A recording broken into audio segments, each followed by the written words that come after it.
ഇവിടെ ഇന്ത്യ എന്ന് പറയുന്നത് ആർഷഭാരത ഋഷിമാരുടെ നാട്. ഇത് അന്യഗ്രഹങ്ങളിൽ നിന്ന് ഋഷിമാർ ഇവിടെ വന്ന് നമുക്ക് ഒരുപാട് ആയിരക്കണക്കിന് സംസ്കൃതത്തിൽ ഗ്രന്ഥങ്ങൾ തന്നിട്ടുണ്ട്. ഈ ആര്യന്മാരെന്ന് പറയുന്നത് നമ്മൾ ഈ കാക്കസസ് പർവ്വതനിരയിൽ നിന്ന് അല്ലെങ്കിൽ ഇറാന്റെ ഭാഗത്തു നിന്നും വന്ന് കയറിയ അവർക്കൊന്നും സംസ്കൃതം അറിഞ്ഞൂടല്ലോ. ഈ സംസ്കൃതത്തിന്റെ പഴക്കം തന്നെയാണ് ഇന്ത്യയുടെ പഴക്കവും. നമ്മൾ ആ ശാസ്ത്രം അനുസരിച്ച് പോയിരുന്നെങ്കിൽ നമ്മളെ റുപ്പിക്ക് ഇപ്പം ഡോളറിന് 100 ഇരട്ടി വിലയായനായിരുന്നു. ഇപ്പം രോഗത്തിനേക്കായി പേടി രോഗത്തിൻ്റെ ചികിത്സ ബില്ലാണ്. അവിടുത്തെ കാർഡിയോളജിസ്റ്റ് പരിശോധിച്ചിട്ട് അവർ ഞെട്ടി. കാരണം ഇത്രയും പ്രായമുള്ള ആളിൻ്റെ ഹൈപ്പർ ടെൻഷനൊക്കെ അങ്ങ് നോർമലായല്ലേ, ഇതെങ്ങനെ സംഭവിച്ചു? അല്ല, ഇത് ഡോക്ടേഴ്സിന് അറിഞ്ഞൂടാത്തതുകൊണ്ടാണോ? അവർക്ക് പരിമിതി ഉണ്ടല്ലോ, അവരുടെ അറിവ് വെച്ചുള്ളല്ലേ അവർക്ക് ചെയ്യാനുള്ളത്.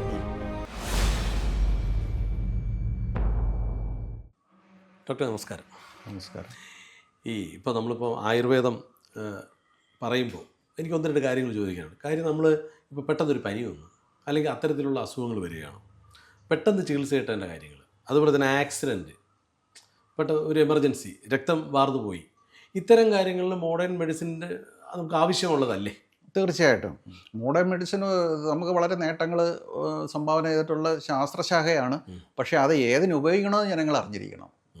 അപ്പോൾ ആക്സിഡൻറ്റ് ചികിത്സിക്കുന്ന ഒരു മെത്തേഡിലല്ല ക്രോണിക് കേസുകൾ ചികിത്സിക്കേണ്ടത്. സ്ഥായിയായ രോഗങ്ങൾ ചികിത്സിക്കേണ്ട ആ രീതിയിലല്ല. അപ്പോൾ വയറ്റിന് അസുഖം വന്നു, അപ്പോൾ ഗ്യാസ്ട്രോ പ്രോബ്ലംസ്, ദഹനക്കുറവ്, അങ്ങനെയൊക്കെയുള്ള കേസുകൾക്ക് കൂടുതലും ആയുർവേദ ഔഷധങ്ങളാണ് കൂടുതലും പ്രയോജനം ചെയ്യുന്നത്. ത്വക്ക് രോഗങ്ങൾ, അതേപോലെ വാതരോഗങ്ങൾ, പിന്നെ ഇങ്ങനെയൊക്കെയുള്ള അർശസ്, ഇങ്ങനെയൊക്കെയുള്ള രോഗങ്ങൾക്ക് കൂടുതലും, അതുപോലെ ഹൃദ്രോഗം, ഇതിനൊക്കെ തുടക്കത്തിൽ ആയുർവേദം അല്ലെങ്കിൽ സിദ്ധ ഔഷധങ്ങൾ ഉപയോഗിക്കുകയാണെങ്കിൽ നല്ല മാറ്റം ഉണ്ടാകും. ഓപ്പറേഷൻ കലാശിക്കത്തില്ല. ഈ ആക്സിഡൻറ്റ് കേസുകളിൽ ഒരാൾ രക്ഷപ്പെടുത്തുക എന്ന് പറഞ്ഞാൽ ടെക്നോളജി, ഇപ്പോൾ രക്തം മറന്നു പോയ രക്തം കൊടുക്കണം, അതുപോലെ ക്ലോട്ട് ഉണ്ടെങ്കിൽ ക്ലോട്ട് മാറ്റണം, ഓക്സിജൻ കൊടുക്കണം, ഇങ്ങനെയൊക്കെയുള്ള ടെക്നോളജി കൊണ്ട് ഉള്ള കാര്യങ്ങൾ ആക്സിഡൻറ്റ് കേസുകൾക്കാണ്. അത് അക്യൂട്ട് കേസുകളെന്ന് പറയും, എമർജൻസി കേസുകൾ, അതിനൊക്കെയാണ് അത് പ്രയോജനം ചെയ്യുന്നത്. പക്ഷേ ഇപ്പം അൾസർ, അതുപോലെ കുടൽ സംബന്ധമായിട്ടുള്ള ദഹന പ്രശ്നങ്ങൾ, പിന്നെ ത്വക്ക് രോഗങ്ങൾ, രക്തദൂഷ്യം കൊണ്ടുണ്ടാകുന്ന രോഗങ്ങൾ, രക്തക്കുഴലിലുള്ള അടവുകൾ, പിന്നെ ഈ വൈറൽ രോഗങ്ങൾ, അതുപോലെ തലവേദനകൾ, പിന്നെ സൈനസൈറ്റിസ്, പിന്നെ ഈ കഫക്കെട്ട്, അങ്ങനെയൊക്കെയുള്ള കേസുകളുണ്ട്, തുമ്മൽ, അലർജി, ഇങ്ങനെയൊക്കെയുള്ള ഒരുപാട് രോഗങ്ങളുണ്ട്. അത് നിജരോഗങ്ങളെന്ന് തന്നെ പറയുന്നത്. അത് ക്രോണിക്കായിട്ട് ഇങ്ങനെ കിടന്ന് പിന്നെ വലിയ പ്രശ്നങ്ങളായി പിന്നെ ഓപ്പറേഷനിൽ കലാശിക്കുക. അതിൻ്റെ ആവശ്യമില്ല. നമ്മളിപ്പം അക്യൂട്ട് കേസ് ചികിത്സിക്കുന്ന മെത്തേഡിലല്ല ക്രോണിക് കേസുകൾ ചികിത്സിക്കേണ്ടത്. അപ്പോൾ അത് അക്യൂട്ട് കേസുകൾ ചികിത്സിച്ച് രക്ഷപ്പെടുത്തിയോണ്ട് ഇതിനും ചികിത്സ ഉണ്ടാവുമെന്ന് ഉള്ള ഒരു വിചാരത്തിലാണ് ആളുകൾ അതിനെ സമീപിക്കുന്നത്. പക്ഷേ അത് ഫലത്തിൽ തെറ്റായ ചികിത്സാ ശൈലി രോഗങ്ങളായി പരിണമിക്കുകയാണ് ചെയ്യുന്നത് ഇപ്പോഴത്. ഇപ്പോൾ നമുക്ക് ജീവിതശൈലി രോഗങ്ങളുണ്ട്. നമ്മൾ ഇപ്പം പ്രഷർ, ഈ ഷുഗറിൻ്റെ വിഷയങ്ങൾ, ഇതൊക്കെ നമുക്ക് നമ്മുടെ ജീവിത ശൈലി കൊണ്ട് ഉണ്ടാവുന്നതാണ്. ഇപ്പം അതിനാണ് ഏറ്റവും കൂടുതൽ മാർക്കറ്റിംഗ്. ഇത് എത്രത്തോളം മോഡേൺ മെഡിസിനും ഇപ്പോൾ ഇങ്ങനെ ഇത്തരത്തിലുള്ള നമ്മുടെ ഈ ചികിത്സാ രീതിയും തമ്മിലുള്ള ഒരു മാറ്റമൊക്കെയാണെങ്കിൽ നമുക്ക് ഏറ്റവും കൂടുതൽ ഗുണം ചെയ്യുന്നത് ഏതായാലും? അപ്പം ബി പി ഒക്കെ കുറയുകയാണ്, തന്നെ ഗുളിക കഴിക്കും, മരിക്കുന്നവരെ ആളുകൾ ഗുളിക കഴിച്ചുകൊണ്ടിരിക്കുകയാണ് ചെയ്യുന്നത്.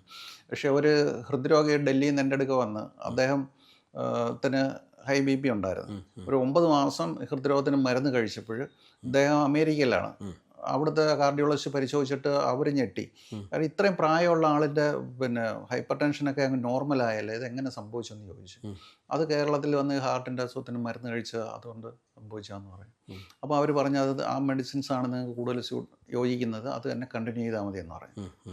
ഇതിന് കാരണം എന്ന് വെച്ച് കഴിഞ്ഞാൽ ഈ വാസ്കുലാരിറ്റി കൂടും ഈ മെഡിസിൻസ് കഴിക്കുമ്പോഴേ. ഹൃദ്രോഗത്തിന് നമ്മൾ രക്തക്കുഴലിനെ ശുദ്ധീകരിക്കുകയും അതിൻ്റെ ബ്ലോക്കുകളെ മാറ്റുകയും പിന്നെ ഈ കാപ്പിലറീസ് കൂടുതൽ ഇമ്പ്രൂവ് ചെയ്യുകയും ചെയ്യും. അപ്പോഴത്തേക്ക് വോളിയം കൂടുമ്പോഴത്തേക്ക് പ്രഷർ കുറയും. അപ്പോൾ സ്ഥായിയായിട്ടൊരു കുറവ് അങ്ങനെയാണ് പ്രഷറിന് ഉണ്ടാകേണ്ടത്.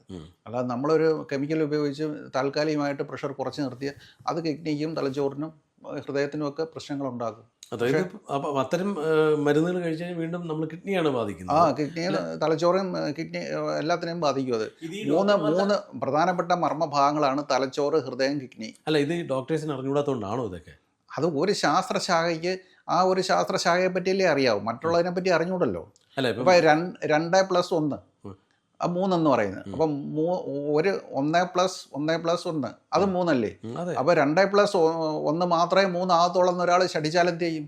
അങ്ങ് പറഞ്ഞ കറക്റ്റാണ്. ഞാൻ ചോദിപ്പം ഈ ഈ മെഡിസിൻ കണ്ടെത്തുന്നവർ, ഈ ശാസ്ത്രജ്ഞന്മാർ, അവർക്ക് അറിയാമല്ലോ ഇതിൽ ഇന്ന പിന്നെ കെമിക്കൽ ഇതിനകത്തുണ്ട്, അത് ഇന്ന അസുഖത്തിനുള്ളതാണ്, അത് ഇന്നതിന് ബാധിക്കാൻ സാധ്യതയുണ്ടെന്ന് അവർക്കറിയാൻ കഴിയില്ലേ? എങ്കിൽ അങ്ങനെയുള്ള മെഡിസിൻസ് പിന്നെ എന്തിനിങ്ങനെ അവർക്ക് പരിമിതി ഉണ്ടല്ലോ, അവരുടെ അറിവ് വെച്ചുള്ളതല്ലേ അവർക്ക് ചെയ്യാനൊക്കത്തുള്ളൂ. മനസ്സിലായില്ലേ? അതിനേക്കായി മെച്ചപ്പെട്ട അറിവ് നമുക്ക് ഋഷിമാർ തന്നിട്ടുണ്ടെങ്കിൽ അതിനെ പ്രയോജനപ്പെടുത്തുമ്പോഴല്ലേ അത് ഇതിനേക്കായി ഇപ്പോഴത്തെ മോഡേണിനേക്കായും മെച്ചമാണ് പഴയ ശാസ്ത്രം എന്നുള്ളത് മനസ്സിലാവത്തുള്ളൂ. രക്ഷപ്പെട്ട് കഴിയുമ്പോഴല്ലേ മനസ്സിലാവും. അത് രക്ഷപ്പെടുത്തിയവർക്കല്ലേ മനസ്സിലാവും. തീർച്ചയായും. അല്ലാത്തവരെങ്ങനെ അറിയും? ആ ഒരു ശാസ്ത്രത്തിൽ കൂടെ പ്രവർത്തിച്ച് അതിന് ഫലം കണ്ടവർക്കല്ലേ അത് അറിയാനൊക്കത്തുള്ളൂ. അല്ലാത്തവർക്ക് അറിയാൻ ഒക്കത്തില്ല. അത് തെറ്റാണെന്ന് വാദിക്കും, അത് ജനങ്ങളെ തെറ്റിദ്ധരിപ്പിക്കുകയും ചെയ്യും. അതാണ് പ്രശ്നം. ഇവിടെ ഇന്ത്യ എന്ന് പറയുന്നത് ആർഷഭാരത, ഋഷിമാരുടെ നാട്. ഇത് അന്യഗ്രഹങ്ങളിൽ നിന്ന് ഋഷിമാർ ഇവിടെ വന്ന് നമുക്ക് ആയിരക്കണക്കിന് സംസ്കൃതത്തിൽ ഗ്രന്ഥങ്ങൾ തന്നിട്ടുണ്ട്. ആ സംസ്കൃതത്തിൻ്റെ പഴക്കമാണ് ഇന്ത്യയുടെ പഴക്കം എന്ന് പറയുന്നത്. അത് തമിഴിലും ഋഷിമാർ ഒരുപാട് ഗ്രന്ഥങ്ങൾ തന്നിട്ടുണ്ട് തെക്കേ ഇന്ത്യയിൽ. അത് ദ്രാവിഡ സംസ്കാരത്തിൽ പെടും. ഈ ആര്യന്മാരെന്ന് പറയുന്നത് നമ്മൾ ഈ പിന്നെ കാക്കസസ് പർവ്വതനിരയിൽ നിന്ന് അല്ലെങ്കിൽ ഇറാൻ്റെ ഭാഗത്തു നിന്നും വന്ന് കയറി അവർക്കൊന്നും സംസ്കൃതം അറിഞ്ഞൂടല്ലോ. ഈ സംസ്കൃതത്തിൻ്റെ പഴക്കം തന്നെയാണ് ഇന്ത്യയുടെ പഴക്കവും നമ്മുടെ സംസ്കാരത്തിൻ്റെ പഴക്കവും. ആ സംസ്കൃതത്തിലാണ് ഈ ശാസ്ത്രങ്ങളെല്ലാം കിടക്കുന്നത്. മനസ്സിലായില്ലേ? അതിവിടെ ശരിക്കും പഠിപ്പിക്കുന്നില്ല. നമ്മൾ ആ ശാസ്ത്രം അനുസരിച്ച് പോയിരുന്നെങ്കിൽ നമ്മളെ റുപ്പിക്ക് ഇപ്പം ഡോളറിൻ്റെ 100 ഇരട്ടി വിലയായനായിരുന്നു. നമ്മൾ പാശ്ചാത്യ സയൻസിൻ്റെ പുറകെ പോയതോടുകൂടിയാണ് നമ്മളെ റുപ്പിക്ക് ഇത്രയും വില ഇടിഞ്ഞത്. ഡോളറിൻ്റെ 100 ആയിട്ട് വില ഇടിയാൻ കാരണം നമ്മൾ സ്വദേശി ശാസ്ത്രങ്ങളിൽ സ്വയം പര്യാപ്തത നേടിയില്ല. ലോകത്തിനെ ഇത് പഠിപ്പിക്കുകയും അവരെ ഇങ്ങോട്ട് ആകർഷിക്കുകയും ചെയ്തിരുന്നെങ്കിൽ നമ്മൾ മണിക്ക് വാല്യൂ ഉണ്ടായേനായിരുന്നു. മാത്രമല്ല ചികിത്സാ ചെലവും കുറയും. ഇപ്പം നമ്മൾ മൊബൈലൊന്ന് എടുത്താൽ ഉടനെ കാണുന്നില്ലേ, നിങ്ങൾക്ക് ഹോസ്പിറ്റലിൽ ബില്ല് 80 ലക്ഷം ആയാൽ എന്ത് ചെയ്യും, 1 കോടി ആയാലും എന്ത് ചെയ്യും, 4 കോടി ആയാലും എന്ത് ചെയ്യും? ഇതല്ലേ ആദ്യമേ കേൾക്കുന്നത്. ഇൻഷുറൻസ് പണ്ട് കാലത്ത് ഇങ്ങനെ ഇല്ലായിരുന്നല്ലോ. അല്ല, അതൊരു നല്ല കാര്യമല്ലേ? നമുക്ക് ഇപ്പോൾ ഒരു ഇൻഷുറൻസ് എടുക്കുക, എൻ്റെ അസുഖത്തിന് വേണ്ട ചികിത്സയ്ക്ക് വേണ്ട മരുന്നിന് വേണ്ട ധനം ഒരു ഇൻഷുറൻസ് എടുത്ത് വയ്ക്കുക, നമ്മൾ സേഫ്റ്റി. ഇപ്പം ആക്സിഡൻറ്റ് കേസുകൾക്കൊക്കെ ആണെങ്കിൽ അത് നല്ലതാണ്. പണ്ട് ഇത്രയും ആക്സിഡൻറ്റ് ഇല്ലായിരുന്നല്ലോ. അന്ന് ഒന്ന് മരത്തിൽ നിന്ന് വീണോ അല്ലെങ്കിൽ ആരെങ്കിലും തല്ലിയിട്ടുള്ള അങ്ങനെയുള്ള പ്രശ്നങ്ങളല്ലേ ഉണ്ടാകുന്നുള്ളൂ. പിന്നെ മാത്രമല്ല ബാക്കിയുള്ള രോഗങ്ങളെല്ലാം വൈദ്യന്മാരും മരുന്ന് കൊടുത്ത് അങ്ങ് മാറ്റുകയും ചെയ്യും. ഈ കൊച്ചു രോഗങ്ങൾ ക്രമേണ അത് ശരിയായ ശുദ്ധ ചികിത്സ ചെയ്യാതെ അത് ലക്ഷണം മാത്രം കുറയ്ക്കാനുള്ള ഗുളികൾ കഴിച്ച് വലിയ രോഗങ്ങളായി മാറുന്ന ഒരു രീതി അന്നില്ലായിരുന്നല്ലോ. അല്ല, ഇപ്പോൾ ഇൻഷുറൻസുകാർ കൊടുക്കുന്നത് അവർ പറയുന്ന കുറേ മാനദണ്ഡങ്ങൾക്കനുസരിച്ചുള്ള ഇൻഷുറൻസ് നമുക്ക് എടുക്കാനും പറ്റുള്ളൂ. അപ്പോൾ എല്ലാത്തിനും ഇല്ല ഇത്ര വയസ്സിന് ശേഷം എന്നൊക്കെ പറഞ്ഞിട്ടാണ് കൊടുക്കുന്നത്. അപ്പോൾ അതൊരു നല്ലതല്ലേ എന്നാണ് എൻ്റെ ഒരു ചോദ്യം. അത് തോന്നിയ പോലെ ജീവിച്ചിട്ട് ഓപ്പറേഷൻ ചെയ്ത് താൽക്കാലികമായിട്ട് രക്ഷപ്പെടുന്നവർക്ക് അത് നേട്ടമാണ്. പക്ഷേ നമ്മൾ മര്യാദയായിട്ട് ജീവിക്കുന്നവർ ആക്സിഡൻറ്റ് മേടിച്ച് ഇൻഷുറൻസ് എടുക്കുന്നവർക്ക് പ്രീമിയം നഷ്ടപ്പെട്ടുകൊണ്ടിരിക്കുക. അവർക്ക് വേറെ അസുഖങ്ങളൊന്നും വരുന്നില്ലല്ലോ. ഇവരുടെ പൈസ എടുത്ത് മറ്റവർക്ക് കൊടുക്കുന്നു. അതായത് ഒന്നും കൂടെ വ്യക്തമാക്കിയാൽ കൊള്ളാം. പിന്നെ കുറേ നോക്കിക്കണ്ട് ജീവിക്കുന്നവരുടെ ആരോഗ്യം അവർ ഭയന്ന് കൊടുക്കുന്ന പ്രീമിയം എടുത്ത് ഇൻഷുറൻസ് എടുത്തിട്ടുണ്ടോ? ഞാൻ ഈ ആക്സിഡൻറ്റിനെ മാത്രം ഭയന്നൊരു ഇൻഷുറൻസ് എടുത്തിട്ടുണ്ട്. അല്ലാതെ ഈ ചികിത്സയ്ക്ക് എടുത്തില്ല. ചികിത്സ നമുക്ക് അങ്ങനെ വലിയ ആവശ്യം വന്നിട്ടില്ല. ഇവരത് നോക്കാവുന്ന നമുക്കൊരു വിശ്വാസമൊക്കെ ഉണ്ട്. തീർച്ചയായും. പക്ഷേ ആക്സിഡൻറ്റ് കേസ് നമുക്ക് പറയാനൊക്കുന്ന കാര്യങ്ങളല്ല. അന്നത്തെ കാലത്ത് അതൊക്കെ ആവശ്യമാണ്. പക്ഷേ ഇത്രയും ഈ ചികിത്സാ ചെലവ് എങ്ങനെ വർദ്ധിച്ചു എന്നുള്ളതാണ് നമ്മൾ ചിന്തിക്കേണ്ടത്. പണ്ട് ആശുപത്രി പോലും ഇല്ലാതെ ആളുകൾ ജീവിച്ചിരുന്നു. അവർക്ക് ശുദ്ധമായിട്ടുള്ള കൃഷി ചെയ്തിട്ടുള്ള ആഹാരങ്ങളും ആയുർവേദ ചികിത്സകളും കൊണ്ട് വൈദ്യന്മാർ വീടുകളിൽ ചെന്ന് മരുന്നുകൾ അവിടെ വെച്ച് തന്നെ ഉണ്ടാക്കിച്ചൊക്കെ കൊടുത്ത് മുളയിലെ ഈ രോഗമൊന്നുള്ളൂ. ഒരു രോഗം പല രോഗമായി മാറുന്നൊരു പരിപാടി അന്നില്ല. ഇതിപ്പോൾ ഒരു രോഗത്തിന് ചികിത്സിച്ച് പല രോഗങ്ങളായി ആന്തരിക അവയവങ്ങൾ കേടായി വയറും പെരുകി ശ്വാസം മുട്ടി വീട്ടിൽ കിടന്ന് നിലവിളിക്കുമ്പം ആളുകൾ പറയും എന്താ ആശുപത്രി കൊണ്ടുപോകാത്തതെന്ന് പറയുമ്പോൾ കൊണ്ടുപോകല്ലേ ഒക്കത്തുള്ളൂ. അപ്പോൾ ഇയാൾ 14 ദിവസമെങ്കിലും ജീവിക്കണമെങ്കിൽ ശരീരമൊക്കെ തുറന്ന് ട്യൂബൊക്കെ ഇട്ട് കിടക്കുമ്പോഴത്തേക്ക് 1 കോടി പുറത്ത് ബില്ലാവും. എന്നാൽ ആളൊട്ട് ജീവിക്കുന്നതുമില്ല. അല്ല, ഇത് പഴയ കാലമല്ലല്ലോ, ഇപ്പോൾ ഒരു മോഡേൺ യുഗത്തിലല്ലേ. ഇപ്പോൾ എല്ലാം ഒരു ടെക്നോളജി ബേസും ഇപ്പം അതുപോലെ തന്നെ ആളുകളുടെ എണ്ണവും കൂടി. അപ്പോഴത്തേക്കും ഈ ചികിത്സാ ചെലവ് കൊണ്ട് രോഗിയും നശിക്കുന്നു, രോഗിയുടെ വീട്ടുകാരും നശിക്കുന്നു. അത്രത്തോളം ചികിത്സാ ചെലവ് വർദ്ധിച്ചില്ലേ. ഇപ്പം രോഗത്തിനേക്കായി പേടി രോഗത്തിൻ്റെ ചികിത്സാ ബില്ലാണ് ഭയം ആളുകൾക്ക്. അങ്ങനൊരവസ്ഥ വരാൻ കാര്യം എന്താ? അത് ശുദ്ധമായ ചികിത്സ നമ്മൾ അവഗണിച്ച് കളഞ്ഞു. നമ്മളെ ശരീരത്തിന് പിന്നെ കെമിക്കൽസ് അല്ല, നമ്മളെ ശരീരത്തിന് ബയോ കെമിക്കൽസ് എന്ന് പറയും. സസ്യങ്ങളാണ് നമുക്ക് വേണ്ടുന്ന രീതിയിൽ കെമിക്കൽസിനെ പരുവപ്പെടുത്തി തരുന്നത്. അതൊന്നും കൂടെ ശുദ്ധീകരിച്ചാണ് വൈദ്യന്മാർ ശരീരത്തിന് കൊടുക്കുന്നത്. ആ ശരീരം അതിനെ എടുത്ത് വീണ്ടും മരുന്നാക്കിയാണ് രോഗം മാറ്റുന്നത്. ശരീരമാണ് രോഗം മാറ്റുന്നത്. ഇത് ശരീരത്തിനെ കൊണ്ട് രോഗം മാറ്റാൻ അനുവദിക്കുന്നില്ല. ഡയറക്റ്റ് നമ്മൾ കെമിക്കൽസ് ആണ് കൊടുക്കുക ചെയ്യുന്നത്. അങ്ങനെ വരുമ്പോൾ അതിന് ഒരുപാട് സൈഡ് എഫക്റ്റ് ഉണ്ടാവും. അതായത് നമ്മളെ ഇമ്മ്യൂണിറ്റി പവർ വർദ്ധിപ്പിക്കാൻ വേണ്ടിയിട്ടാണ് നമ്മളെല്ലാം ചെയ്യുന്നത്. ഓജസ് വർദ്ധിക്കും. മറ്റേത് ഓജസ് വർദ്ധിക്കുന്നതിന് പകരം വിഷം വർദ്ധിക്കും. ഓജസ്സിനും വിഷത്തിനും രണ്ടിനും വിപരീത സ്വഭാവങ്ങളാണ്. മനസ്സിലായില്ലേ? ആ തീക്ഷ്ണത കൊണ്ട് പല രോഗങ്ങളും ഉണ്ടാവും. അതിന് ഉദാഹരണത്തിന് നെയ്യ് ഉപയോഗിക്കരുത്, വെളിച്ചെണ്ണ ഉപയോഗിക്കരുത് എന്നൊക്കെ പറഞ്ഞ് വലിയൊരു കുറേ കാലം, ഒരു 10-20 കൊല്ലം പിന്നെ വലിയ പ്രചാരണമായിരുന്നു. ഇപ്പം പറയുന്നത് അതൊക്കെ ഉപയോഗിക്കാം, മുട്ടയുടെ മഞ്ഞക്കരി ഉപയോഗിക്കരുതെന്ന് പറഞ്ഞ് ഇപ്പോൾ അതൊക്കെ ഉപയോഗിക്കാമെന്ന് പറയുന്നു. അപ്പോൾ ഈ 10-30 കൊല്ലം ഒരു സയൻസ് കൊണ്ട് മനുഷ്യന്മാരെ മടയരാക്കിയെന്നാണ് അതുകൊണ്ടുള്ള ഗുണം. അത്രയും കാലം അത് ഉപയോഗിക്കാതിരുന്നതിൻ്റെ ദോഷങ്ങളൊന്നും അവർക്ക് അനുഭവിക്കേണ്ടി വരത്തില്ലേ? അതെ. ആയുർവേദത്തിൽ നെയ്യിനെയൊക്കെ വളരെ പ്രശസ്തമായിട്ടാണ് പറയുന്നത്. ബ്രെയിനും മറ്റ് ശരീരത്തിനും ഓർമ്മശക്തിയൊക്കെ വർദ്ധിക്കുന്നതിനുമൊക്കെ, ഓജസ് വർദ്ധിക്കുന്നതിനും ഇമ്മ്യൂണിറ്റി പവർ വർദ്ധിക്കുന്നതിനുമൊക്കെ നെയ്യ് ഉപയോഗിക്കാനാണ് പറയുന്നത്. സ്നിഗ്ധാഹാര ശീലി ആയിരിക്കണമെന്നാണ് പറയുന്നത്. അന്ന് സദ്യക്കൊക്കെ ആദ്യം നെയ്യ് വിളമ്പെന്ന് കണ്ടിട്ടില്ല. നേരത്തെ കണ്ടമാനം കൊണ്ട് മറിക്കുകയല്ലല്ലോ, ഒരു പേരിന് വേണ്ടി സ്വല്പമല്ലേ തരുന്നുള്ളൂ. ഈ നെയ്യ് കഴിക്കുന്ന പറഞ്ഞിട്ട് നമ്മൾ ഇടം കഴി നെയ്യ് അങ്ങോട്ട് കുഴച്ചങ്ങ് തിന്നയില്ലല്ലോ. അതെ. ഇപ്പം എന്തായാലും ഇപ്പോൾ പഴയ കാലഘട്ടത്തിൽ അങ്ങ് പറഞ്ഞതുപോലെ വൈദ്യന്മാർ വീട്ടിൽ വന്നു മരുന്നുണ്ടാക്കി കൊടുക്കുന്നു. ഇന്നത്തെ സാഹചര്യത്തിൽ അത് നടക്കുന്ന കാര്യമല്ല. അല്ല, ഈ വൈദ്യത്തിൻ്റെ പ്രാധാന്യം സാധാരണ രോഗികൾക്ക് അറിയാനൊക്കത്തില്ല. അവർക്ക് അപ്പോഴപ്പോഴും വരുന്ന ലക്ഷണം കുറയുന്നത് മാത്രമേ അവർ നോട്ട് ചെയ്യൂ. പക്ഷേ ഇത് അന്ന് ഭരണാധികാരികൾ ഇത് മനസ്സിലാക്കി ഈ വൈദ്യനെ രാജ്യത്തെ ഒന്നാമത്തെ പൗരന് തുല്യമായിട്ട് കണക്കാക്കി അവർക്ക് വേണ്ടുന്ന കരം തീരുവ പുരയിടങ്ങളും അവർക്ക് വേണ്ടുന്ന പട്ടും പിന്നെ എല്ലാ പ്രഭുക്കന്മാരെ കൂട്ട് അവരെ നിലനിർത്തിയിട്ട് അവർ ആഹാരവും മരുന്നും ഫ്രീ ആയിട്ടാണ് കൊടുക്കുകയായിരുന്നു ചെയ്തുകൊണ്ടിരുന്നത്. ബാക്കിയെല്ലാം രാജാവ് നോക്കിക്കോളും. അതുകൊണ്ടുള്ള ഗുണമെന്ന് പറഞ്ഞാൽ ഈ പിന്നെ വലിയ രോഗങ്ങൾ ആ രാജ്യത്തുണ്ടാവത്തില്ല. അല്ല, അന്ന് ഇത്രയും ജനസംഖ്യയില്ല. ജനസംഖ്യ ഇല്ലെങ്കിലും ഉള്ള രോഗം വർദ്ധിക്കുന്നില്ലല്ലോ. ഇതിപ്പോൾ ഒരു രോഗം വന്നാൽ പല രോഗമായി മാറിക്കൊണ്ടിരിക്കുകയാണ്. ഞാൻ ചോദിച്ചത് നമുക്ക് ഈ കാലഘട്ടത്തിൽ നമുക്ക് അത് എങ്ങനെ അത് ഒരു മാറ്റം ഉണ്ടാക്കാൻ പറ്റും? ഇപ്പോൾ പഴയ കാലം നമുക്കിനി പറഞ്ഞിട്ട് കാര്യമില്ലല്ലോ. മാറ്റമില്ല. പക്ഷെ നമ്മുടെ സമ്പത്തെന്ന് പറയുന്നത് നമുക്ക് ഋഷിമാർ തന്നിട്ടുള്ള ആരോഗ്യശാസ്ത്രവും അതുപോലെ ഫിസിക്സും കെമിസ്ട്രിയൊക്കെ നമുക്കിവിടെ തന്നിട്ടുണ്ട്, വൈശേഷികം എന്നൊക്കെ പറഞ്ഞിട്ട്. അതൊക്കെ ഇവിടെ പഠിപ്പിക്കുകയും നമ്മളെ ജൈവ സമ്പത്തുകളെ സംരക്ഷിക്കുകയും ചെയ്യണം. അപ്പം ജൈവ സമ്പത്തുകൾ വളരെയധികം നശിച്ചുകൊണ്ടിരിക്കുക. അതുപോലെ പണ്ഡിതന്മാർ നശിച്ചുകൊണ്ടിരിക്കുക, പുസ്തകങ്ങൾ നഷ്ടപ്പെട്ടുകൊണ്ടിരിക്കുക. ഇതിനെയൊന്നും വീണ്ടെടുക്കാൻ ഒക്കത്തില്ല നഷ്ടപ്പെട്ട് കഴിഞ്ഞാൽ. ഇപ്പം കീഴാർനെല്ലി അല്ലെങ്കിൽ തുളസി, ഇത് ഈ സ്പീഷീസ് ലോകത്തു നിന്ന് പോയി കഴിഞ്ഞാൽ പിന്നെ ഉണ്ടാക്കിയെടുക്കാൻ എളുപ്പമല്ല.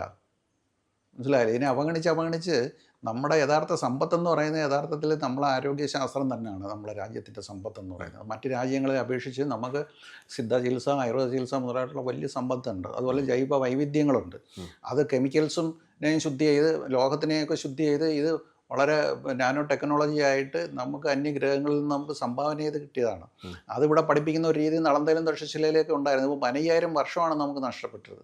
അതിനുശേഷം അപ്പോൾ ഹനുമാൻ്റെ വാലിൽ പിന്നെ ബാലിയുടെ വാലിൽ ചുരുണ്ട് കിടന്ന് രാവണൻ കുറേ കൊല്ലം അങ്ങനെ അങ്ങ് അകപ്പെട്ടു പോയി.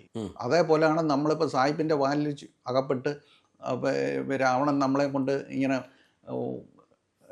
പിന്നെ ബാലിയെ കൊണ്ട് ഓടുന്ന പോലെ ഓടിക്കൊണ്ടിരിക്കുന്നത്. ഇപ്പം അങ്ങ് പറഞ്ഞതുപോലെ ഇപ്പം പഴയ കാലം വീണ്ടും ഞാൻ ആവർത്തിക്കുകയാണ്. ഇപ്പം ആൾക്കാർ പുറത്തോട്ട് ഇറങ്ങി കഴിഞ്ഞാൽ കുട്ടികളുമായിട്ട് ഈവനിങ് പോകുന്നു, ആഹാരം കഴിഞ്ഞു. ആഹാരം പഴയ രീതിയല്ല ഇപ്പോഴത്തെ രീതി. അപ്പോൾ അവർക്ക് ഇഷ്ടപ്പെട്ട അൽഫാമും മന്തിയും അല്ലെങ്കിൽ അത്തരത്തിലുള്ള ഭക്ഷണ പദാർത്ഥങ്ങളെല്ലാം കഴിക്കുന്നുണ്ട്, ചിക്കിങ്ങും ഇതൊക്കെ കഴിക്കുന്നുണ്ട്. അപ്പോൾ അവർക്കിത് കഴിക്കാതിരിക്കാനും പറ്റില്ല. വല്ലപ്പോഴൊക്കെ കഴിച്ചോട്ടെ. പക്ഷേ അങ്ങനെ കഴിക്കുന്നതുകൊണ്ടുള്ള ചില ദോഷങ്ങളൊക്കെ മാറ്റുന്നതിന് ഒരു 6 മാസത്തിലൊരിക്കൽ വയറിളക്കിയോ പിന്നെ എന്തെങ്കിലും വൈദ്യന്മാരുമായിട്ട് കൺസൾട്ട് ചെയ്ത് അവർക്ക് വേണ്ടുന്ന ഔഷധങ്ങളൊക്കെ കൊടുത്താൽ നോർമലാക്കാൻ പറ്റും. മനസ്സിലായില്ല? ഇപ്പം നമ്മൾ ഒരിക്കൽ ഒരു ചക്ക പൊടിച്ച പൊടി ഞാൻ ഒരു കടയിൽ നിന്ന് മേടിച്ച് വൈകിട്ട് ഞാൻ അത് കാച്ചി കുടിച്ചുകൊണ്ട് കിടന്നു. രാത്രി ആയപ്പം എന്തോ ഒരു വലിയ അസ്വസ്ഥത, വയറ്റിനല്ല, ഇത് നെർവസിനെ ബാധിച്ച പോലെ ഒരെന്തോ വിഷാംശം. അപ്പോൾ അതിന് എനിക്ക് ചില ആഹാരങ്ങളിൽ നിന്ന് സംഭവിച്ചിട്ടുണ്ട്. അത് ഞാൻ പ്രതിവിധി ചെയ്ത് മാറ്റിയിട്ടുണ്ട്. അങ്ങനെ ആദ്യം ഞാൻ ആലോചിച്ച് മനസ്സിലായി. പിന്നെ അത് പിടികിട്ടി ഉടനെ തന്നെ ഞാൻ പോയി അതിൻ്റെ വിഷാംശമാണെന്ന് മനസ്സിലാക്കി അത് കഴിച്ചപ്പോഴേ അത് അപ്പോഴേ മാറുകയും ചെയ്തു. അപ്പോൾ ഈ പൂപ്പലൊക്കെ ചെന്ന് കഴിഞ്ഞാൽ ഇപ്പം ചക്കയൊക്കെ ചിലപ്പം മഴയത്തൊക്കെ ഉണക്കുമ്പോൾ ചിലപ്പോൾ പൂപ്പൽ വരിക, അവർ ഒന്നും കൂടെ ഉണക്കി പൊടിച്ചിങ്ങി തരും. അതെ അതെ അതെ, മനസ്സിലായില്ലേ? അതൊക്കെ വിഷാംശമാണ്. ഈ പൂപ്പലൊക്കെ ഉള്ളിൽ ചെന്ന് കഴിഞ്ഞാൽ ക്യാൻസർ വരെ വരാൻ സാധ്യതയുണ്ട്. അപ്പോൾ അങ്ങനെയൊക്കെയുള്ള ഫംഗസ് കൊണ്ടുള്ള വിഷങ്ങളുണ്ട്, ബാക്ടീരിയ അറിഞ്ഞും അറിയാതെയും കഴിക്കുന്നുണ്ടാവും. പക്ഷേ ഇതിന് വിഷചികിത്സ ഉണ്ടായിരുന്നു. അത് സ്ഥാപനവും ജംഗമവും എന്ന് പറഞ്ഞ് 2 വിഷചികിത്സകളുണ്ട്. അപ്പോൾ ഇങ്ങനെയൊക്കെ ഉള്ളതിനെ മാറ്റുന്നതിന് ആയുർവേദത്തിൽ ഒരുപാട് ചികിത്സകളുണ്ട്. അല്ല, ഞാൻ നേരത്തെ ചോദിച്ചതിന് മറുപടി കൃത്യമായി കിട്ടിയില്ല. ഇപ്പം ഇത്തരം കുട്ടികളാണ് കൂടുതൽ കഴിക്കുന്നത്. അപ്പോൾ അവർക്കാണ് കൂടുതൽ രോഗങ്ങളിലേക്ക് പോകാൻ സാധ്യത കൂടുതൽ. അപ്പോൾ പെട്ടെന്ന് അവർ ആശ്രയിക്കുന്നത് മോഡേൺ മെഡിസിനാണ്. അത് തെറ്റെന്ന് ഞാൻ പറയുന്നില്ല. എന്നാലും നമുക്ക് ഈ പാരമ്പര്യ ചികിത്സയിൽ നമുക്ക് എന്തൊക്കെ സാധ്യതകളുണ്ട്, നമ്മൾ എന്തൊക്കെയാണ് വന്ന് ചെയ്യേണ്ടത്? ഫുഡ് പോയ്സണിങ്ങിനൊക്കെ നല്ല ചികിത്സ ആയുർവേദത്തിൽ ഒരുപാടുണ്ട്. അത് പലരും പരിചയിക്കാത്തതുകൊണ്ടാണ് അതിനെപ്പറ്റി അറിയാൻ വയ്യാത്തത്. അതൊക്കെ അറിയാവുന്നവരെ കൊണ്ട് ചികിത്സിച്ചാൽ ആ പിന്നെ തെറ്റായ രീതിയിൽ കുറച്ച് ജീവിതശൈലി പോയാലും പിന്നെ തിരിച്ചു പിടിക്കാനുള്ള ഔഷധങ്ങളുണ്ട്, ചികിത്സയുണ്ട്. അത് വല്ലപ്പോഴും അറിഞ്ഞ് ചെയ്യണം. അതെ, ഇപ്പം നമ്മൾ ഒരു മാസത്തിലൊരിക്കൽ നമുക്കൊരു നമ്മളിപ്പോൾ ചെക്കപ്പ് പോലെ അല്ലേ, ഒരു 6 മാസത്തിലൊരിക്കെങ്കിലും, അത് വണ്ടി ആയാലും നമ്മൾ 6 മാസം കൂടുമ്പം ഓയിൽ മാറ്റിയും ചെക്കപ്പ് ഒക്കെ നടത്തത്തില്ലേ, അതേപോലെ നമ്മൾ സർവീസ് ചെയ്യണം. അറിയാവുന്നവരെ കൊണ്ട് സർവീസ് ചെയ്യിച്ചാൽ ദീർഘകാലം കിടക്കും ആരോഗ്യത്തോടു കൂടി. കുട്ടികളുടെ കുട്ടിയായാലും വലിയവർക്കായാലും എല്ലാം അത് തന്നെയാണ് ഫലം. നമ്മളത് ചെയ്യാതെ ഗുളിക മാത്രം ആശ്രയിച്ച് ലക്ഷണങ്ങൾ താൽക്കാലികമായിട്ട് കുറച്ച് അവസാനം കൊണ്ടുപോയി സർജറി ചെയ്ത് രക്ഷപ്പെടാമെന്ന് വെച്ച് കഴിഞ്ഞാൽ അവസാനം നമ്മളെ പൈസയും പോവും, സർജറി തൊട്ട് പ്രയോജനമില്ലാതെ വരികയും ചെയ്യും. ആ സമയത്ത് ഈ അങ്ങ് ആദ്യം പറഞ്ഞതുപോലെ കുറച്ച് ഇൻഷുറൻസ് ക്ലെയിം, അത് ഇൻഷുറൻസ് കിട്ടിയാലും നമ്മളെ ജീവൻ തിരിച്ചു കിട്ടണ്ടേ. ഇതൊക്കെ ഓപ്പറേഷനൊക്കെ ചെയ്തെങ്കിലേ നമുക്ക് അവസാനം ജീവൻ തിരിച്ചു കിട്ടിയെങ്കിലല്ലേ അതിനോട് പ്രയോജനമുള്ള ആരോഗ്യത്തോടു കൂടി. നമ്മൾ 10-15 ദിവസം ജീവിച്ചാൽ മതിയായി ഓപ്പറേഷൻ എല്ലാം കഴിഞ്ഞിട്ട്.